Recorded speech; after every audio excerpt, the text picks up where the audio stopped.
Okay, good morning, everybody. Hope everybody's well. Hope you're doing great. Not just well, great. Awesome, if you were on the trip. Okay, the myth of easy. We're talking about the myth of easy. And how that leads to the existential angst, which then leads to envy and jealousy. And then we start photocopying other people onto ourselves. I wake up one morning and all we really are is a collection of a whole bunch of other people. If you're not careful, it's who we are. We have some expressions that other people would say. Some of us are in careers because it was someone else's career that we thought was successful, so we copied it. We look at people, and we've spoken about this here before, for sure. But it's even harder now because now people can fake it better. In the old days, like you were you. So if you lived this perfect life, you had to get up early in the morning and get yourself dressed and do the whole thing and go outside and pretend everything is great. You don't got to do that now. You just got to take a picture of yourself with the right filters. Or take 100 and get the one with the perfect angle that doesn't actually represent you and post it. Perfect.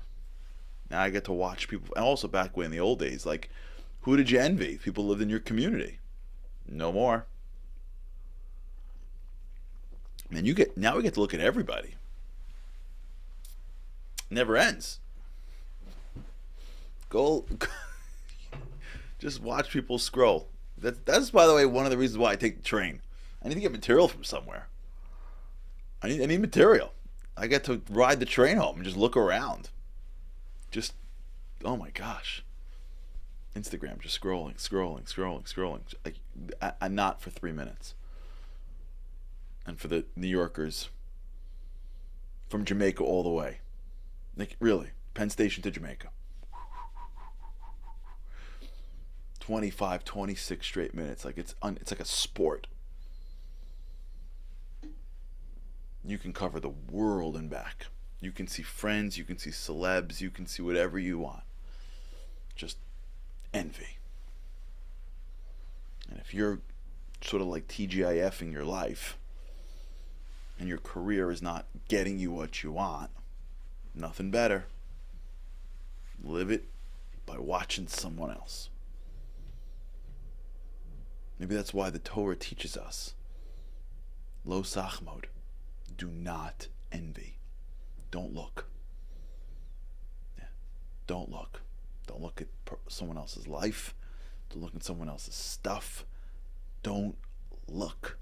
Because if you look over and you feel jealous, you have violated one of the 10 commandments. I just want to say that slower because it is so counter our culture. God is going to get in my space and tell me how to think. Yeah, he will. Because your space is his space. And God built you and he knows. You start looking over and you never tapping into yourself. You start feeling envious, that is like you're a block. It's one thing to think life is easy. That's like, a roadblock. You start looking and start envying people, man, that's a brick wall. Because once you start envying, you start saying something wrong with me, and then it leads to ingratitude, and the whole thing starts to come tumbling down. I don't have enough. I'm not enough. This isn't enough. This isn't fair. Why did I get that kid, that spouse, that deal? Why am I not smarter? Why don't my parents have more money? Blah, blah, blah, blah, blah. Which is just an excuse to not tap into to who you are. Which begins by not wanting to be uncomfortable. lends itself all the way to a world of other people and now comes circling back to woe is me. And once you get to woe is me, now you've taken it. I need it to be easy to I can't win because of something outside me. Once you allow that progression to continue and you get to the world of woe is me, and people live here.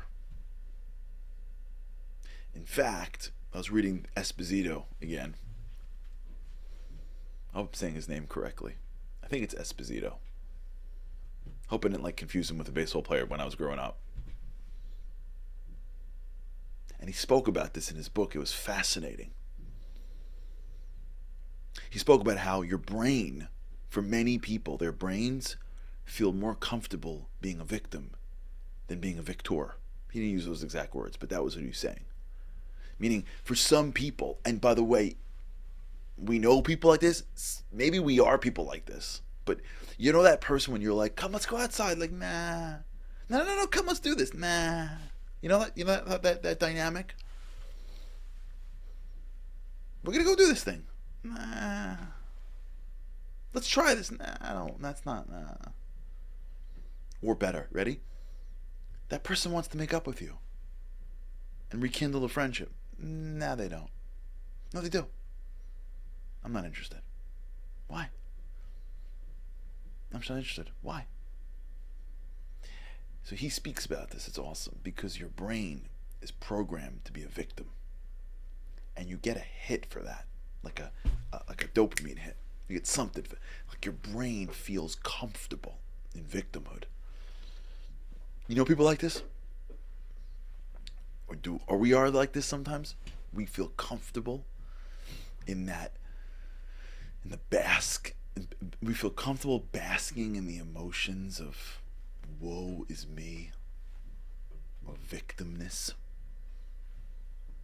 That's a more comfortable feeling than I gotta use my effort to enjoy myself, to have what I want.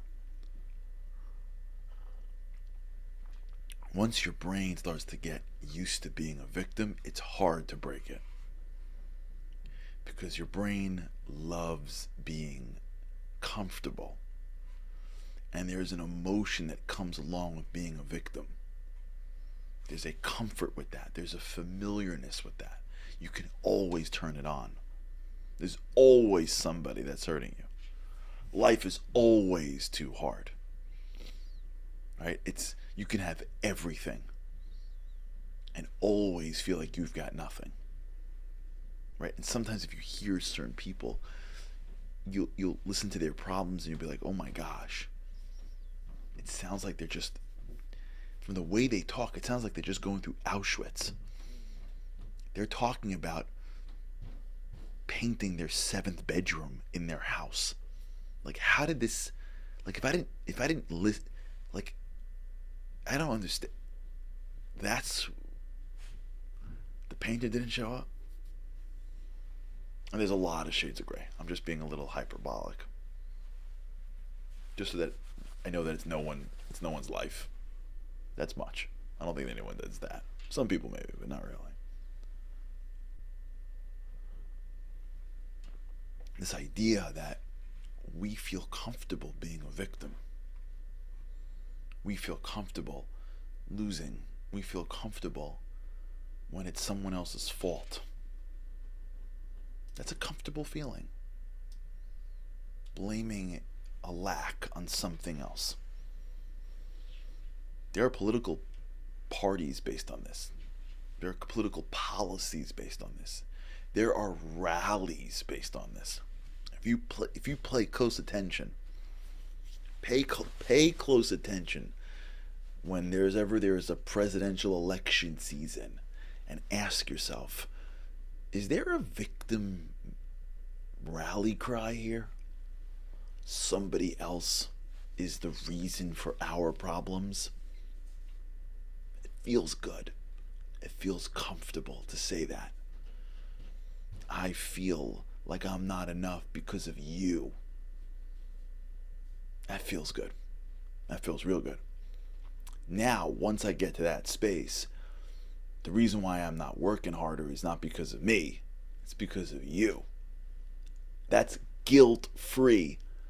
That's guilt-free comfort, man. That's I mean, and you got to order that from room service, man. That's guilt-free comfort.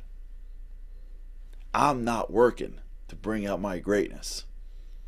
You know why? Because of you. Because when I was 15, I didn't get picked, or when I was this, or growing up, my parents, or lately my this or my that, or this happened or that happened, or whatever it is. My boss doesn't give me the opportunities that are coming my way. And if you have no one to blame, you know who you should blame? God. If there's no one left, just blame him. Just blame him. Once we get to that space, we're all in that space at one point, some more than others. Once we get to that space, I'm a victim. I can't. It's too big. It's somebody else's fault. We're out. You know where we learned this from for the first time?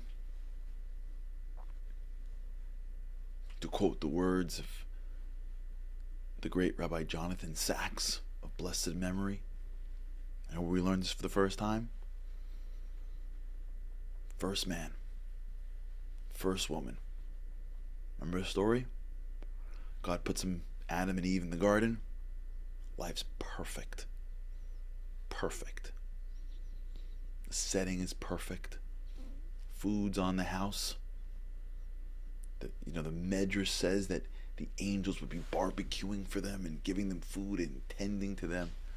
They were the king and the queen of the world. The animals bowed to them. The angels bowed to them. Life was perfect. And the snake says, eat from the wrong tree. Eve does, Adam does. God says, what happened? So the way we understand the story is that Adam ate from the tree, so God kicked him out. But if you look deeper into the commentaries, many of them say that it wasn't, what got Adam kicked out wasn't that he ate from the tree. And if you look at the words of Rabbi Jonathan Sacks, he has a book called, I think it's called Heal the World. It's something in those, the word healed and the word the world is in the title. It's a yellow covered book, if anyone's interested. It's awesome. Really, it's awesome. It's worth the buy. Rabbi Jonathan Sacks. Oh, it's called To Heal a Fractured World. If I'm remembering this correctly.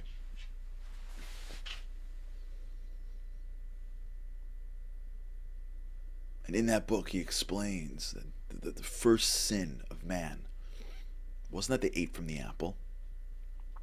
It was when God came to ask Adam what happened. You know what he said? Remember? It's my wife's fault. Can you imagine? He blames his wife. And God's like, even I can't save you from that. Like, you didn't just do that. I didn't just see you do that. Oh, man. That never ends well. It's my wife's fault. You know what she says? It's the snake's fault. You know what they both played? The victim. Well, what do you want from me?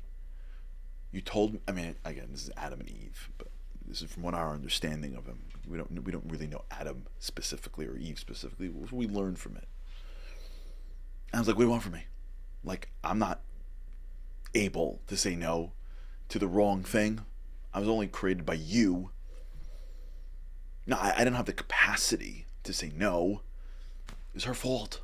She made me. I'm gonna say no to my wife. He's like, what do you want? Like, I don't know. I don't have the ability to say no to the snake, who was really the evil inclination. And God's like, what? You kidding? Because I sort of built you to be independent creatures. With me inside there. You know that, right? You know you're built with me.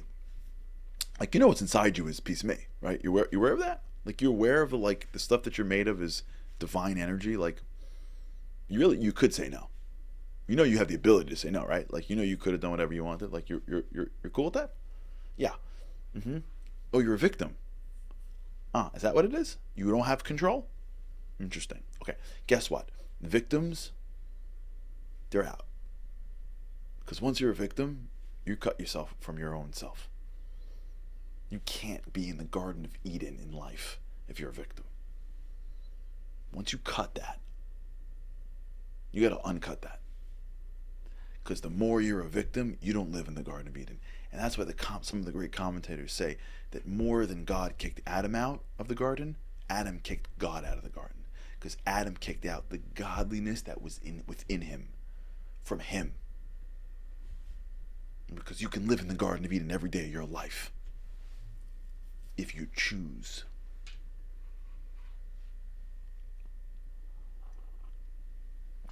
And when we choose to live with the godliness that is within us, we live, so to speak, in the Garden of Eden. But when we choose to cut out God, and there is no clearer way to cut God out than to say I'm a victim, which means I'm not in control, which means I don't have an infinite source inside me.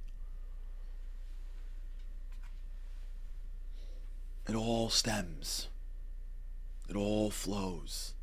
It's connected. I want it to be easy. I don't know how to access me. I see other people winning. I don't know how come they get it so easy, because I don't know, isn't television an accurate description of someone's life? It's not. You mean I listened to the podcast for like 6 episodes? Wasn't that representative of the 40 years of this person's life, most of which will never make it to anything because it took place behind closed doors as he or she was working? I didn't realize that Schultz fixed Starbucks again in the transfer. I thought he just because it was like 24 minutes from when he realized that Starbucks was failing to where he got it back. Oh, really? To wait, if it's easy for everybody, not me, what's wrong with me? Why do they have it good? To, I can't. To, it's because of you I can't. That feels good. That feels good. It's because of you I can't. That feels real good. You got a donut? Can you pass the donuts? Is there ice cream in there? Oh, yeah. You have an hour for me to sit around and pontificate with my buddies as to what's wrong with the world? I got nothing else to do. Why don't I pretend I'm the President of the United States? Why don't I do that? Because what else do I got going on? You're the reason why I'm not more successful, right? Somebody is. So let's sit around for an hour and just talk about it. What do you think? I got nothing to do. I got a cup of coffee. Let's sit in the coffee room for an hour and talk about either someone else's greatness or what the ills of the world, so that I can pontificate to you, which means nothing in real life, and you too. But hey, it's not our fault that we're not more. Isn't it someone else? It's fun to be a victim. You don't got to do anything. Yeah, let me tell you something. I'm not downplaying real victims. No way. There's some people that went through stuff. To be fair. Some real stuff. I'm not talking about them. God bless those people. They should have every bit of strength that they need to overcome stuff. And there are people that went through stuff when they were young. Like bad. There's some people that went through stuff. We ain't talking about those people. I'm talking about people that just became victims because life got a little bit too much. And it was hard to push. And they think, we all think, when I say they, I'm with them. We're all the same. We're all the same. We all have these moments. I'm just going to call them out and be real with them. Okay, team. Have an awesome day. With God's help, we can't wait to see you again tomorrow.